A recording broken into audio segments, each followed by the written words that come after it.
Okay?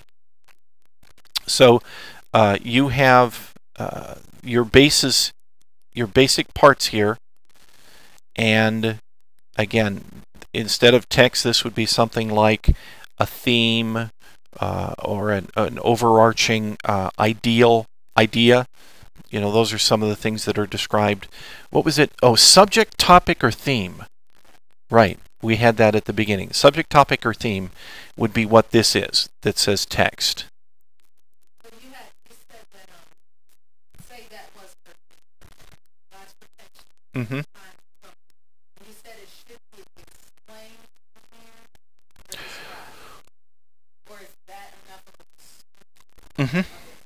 In the book, it actually says that a theme doesn't necessarily have to be stated if in the course of the delivery you are bringing it to them anyway.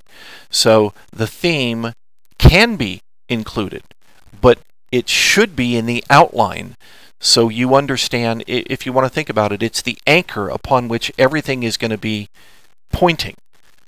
You know, if you were to walk out of a wonderful sermon and somebody would turn to you and say, "What was that sermon about?" That's what you would, oh, it's about God's protection in time of trouble. It's not about Psalms 91. It's not about safe and sound. Safe and sound was the hook. So it's about God's protection in time of trouble. Think about it that way. That's what you want them to depart with. Okay. And everything else looks good. You're in good shape here. Your conclusion, the last thing, that's totally okay. Your introduction, you have a good introduction. I would say that for the purposes of this, it needs to be, your text needs to be at least 4 verses long, but it doesn't have to be the entire psalm.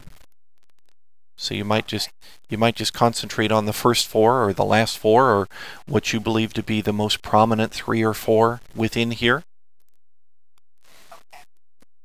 just for the sake of brevity. And that looks pretty good.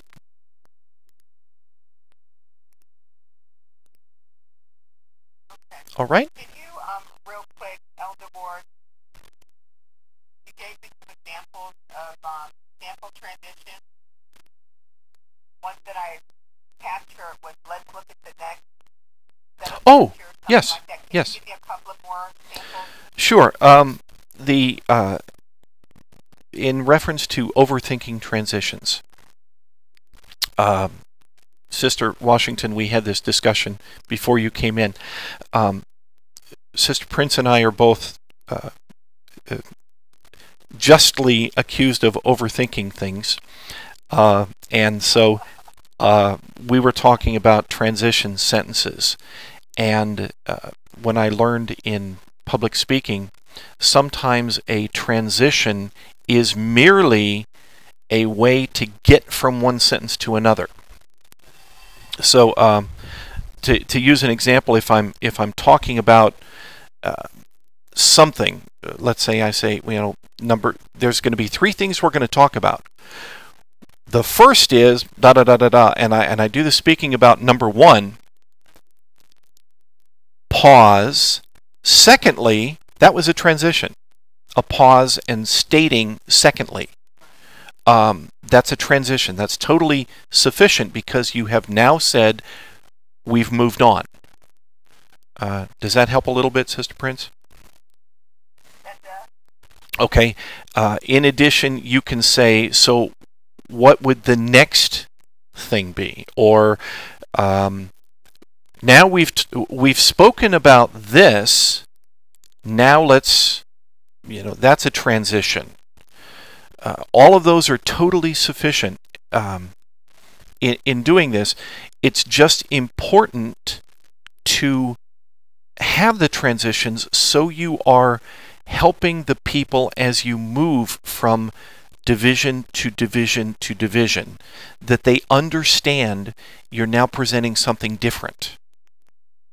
So as you transition, the point is to help carry them along so you don't lose them. You know, wait, we were talking about blue and now we're talking about green. Where did it change?